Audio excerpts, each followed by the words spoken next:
welcome on Ryan Finley, sports editor for the Arizona Daily Star out in Tucson. Ryan, good morning. Welcome to the program. Good morning. Good morning. Does Joe Willie Namath count for your contest there? That's a great one, Ryan. You're a superstar with that one.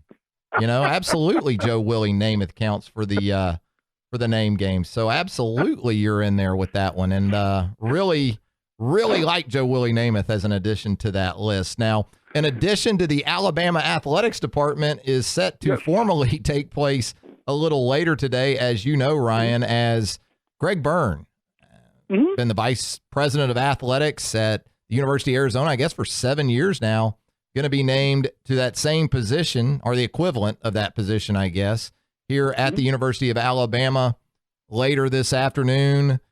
Just talk about, from the Arizona perspective, maybe how that news was received among the fan base Sunday evening, Sunday night, when you guys first broke that story. Sure. People were disappointed. And it's funny because you don't really see much of an emotional connection to an athletic director, at least out here in the West. I mean, it's not a job that, a former football coach usually takes. I mean, it's sort of an administrative gig. And really, with the exception of Lynn Swann, there's not a celebrity athletic director in the Pac-12 conference. But Greg Byrne was a different guy. He is a different guy. He connected really well with fans. He sent out sort of a weekly email blast and was so active on social media, and you guys will notice all this here in the coming days and weeks. He made fans really feel kind of like part of the family. And when he left, I think a lot of Arizona fans were disappointed and certainly shocked. I'm not sure we were necessarily shocked. This is a job that, if you had to draw up kind of an ideal job for Greg Byrne, I think it's this. Back to the Southeastern Conference, which he loves. A chance to be around big-time college football, which is his passion, and a chance to raise some money and build some buildings. I mean, those are his sort of two strengths as an athletic director, and I think he'll fit right in at Alabama, and I know he's excited to get started. Ryan, if you had to sort of pick out a couple of his legacy-defining sort of achievements, I guess you could say, at Arizona, what would those be? He did a couple of things.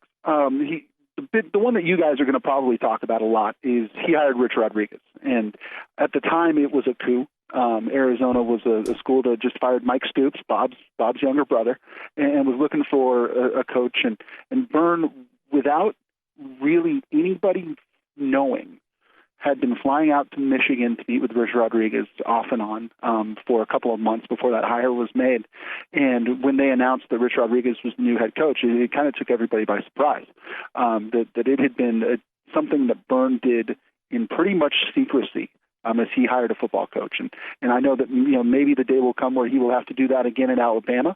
My guess is it will be sort of a secret process. That's the way he likes to work. He was also able to extend Sean Miller, who's the basketball coach here at Arizona. He was able to extend his contract and keep him from going to Maryland. That was a big thing. I mean, basketball here is a huge deal, and to keep Sean Miller was big. And then, to me, kind of his sneakiest best move was a couple of years ago, he moved the baseball program off campus. It was on campus here at a nice but old stadium. And they moved into the old AAA park here in Tucson, and that meant a couple of things. That meant that there was sort of big-time baseball in this old park, which Tucsonans love here. And secondly, they could do things like sell beer. And believe it or not, guys, that made a big difference. Attendance tripled. The Wildcats won a national championship in 2012, made it back to the College World Series finals here last June, where they lost to Coastal Carolina. A move as simple as that, which is, hey, let's try to make this an event, paid off big time for him. And I'm sure that you'll see sort of Greg Byrne's fingerprints on some things, especially as it pertains to sort of the smaller sports at Alabama. He has a real passion for all sports, not just football. And I'm sure you'll see him tweak sort of a little bit of everything when he's there. We're talking with Ryan Finley, the sports editor at the Arizona Daily Star out in Tucson, Arizona, as Greg Byrne, vice president of athletics at Arizona, set to take the athletics director's position here and replace Bill Battle at the University of Alabama. Ryan, in the days since you guys broke this story, have you given any thought, knowing his personality, knowing he's a dynamic, out front kind of guy, how the working relationship between himself and Nick Saban might go?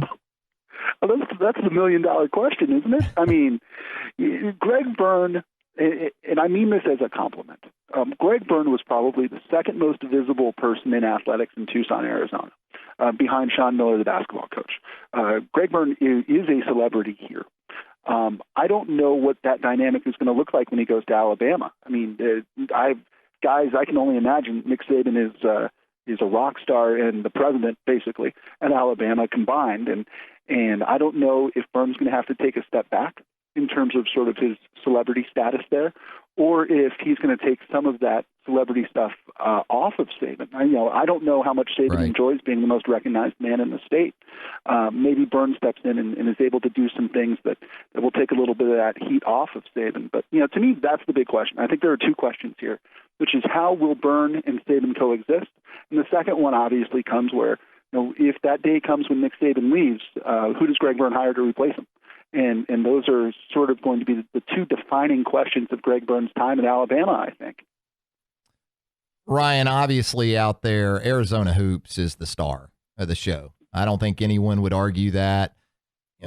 Coming from that type of background to a place like Alabama where football is obviously the rock star, as you kind of spoke to here in Tuscaloosa, what were some of the things, though, on the basketball front maybe that Greg was able to do in addition to extending and retaining Sean Miller from a facility standpoint? The McHale Center, where is it at in terms of being a viable venue? Is there work not needed there? From Actually, a facility that's a big standpoint, I accomplishment guess. of his. Yeah, that's a big accomplishment of his. Is actually in the last 3 years, they sunk about $30 million in the McHale Center as part of a renovation and really modernized it. The arena out here has always been very nice, among the nicest in the Pac-12 conference.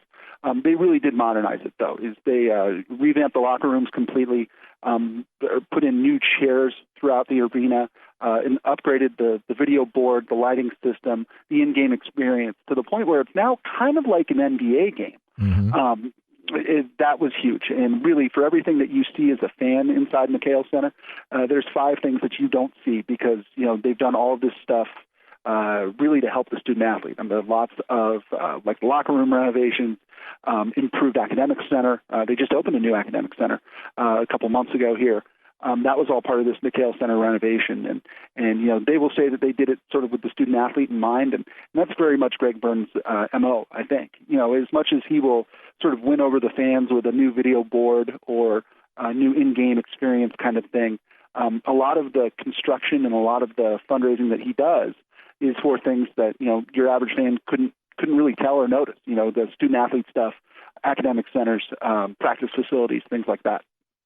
Sounds like, in talking with different people, Greg Byrne really emphasized, though, the whole department, right? I mean, from the non-revenue sports to the cash cows, seemed like he was very much involved with every aspect of that department. And I think that's the hope for Alabama with Byrne coming in, is that while there have been some very nice things done and some improvements made, how about balancing that entire department while he was there?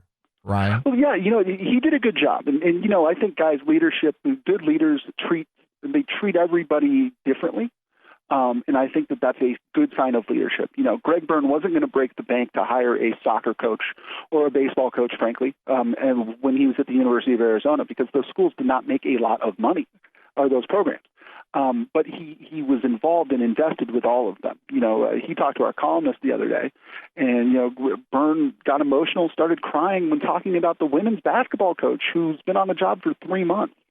He knows everybody's name. I'm sure Greg will talk about this today in his news conference. He prides himself at Arizona on knowing the name of every coach and player in the athletic department. Every player? He goes of all of them. Yeah, wow. 500 student athletes. He knows, every kid's name and background and makes it a point. I mean, there are flashcards, okay, where he's learning all of these names constantly because he wants to be able to sit down with somebody who he sees in the hallway and say, hey, tell me about growing up in Orange County, or whatever it would be. He cares. You guys Alabama did not just hire a guy who's going to build a football practice facility or a guy who's going to make sure Nick Saban gets a chartered plane. This is a guy who I think is going to try to build up all of the other sports. And you know, as somebody who's sitting in a newsroom 2,000 miles away, you know, I think that Alabama, there is room for improvement in baseball. I know that there's just a new coach hired.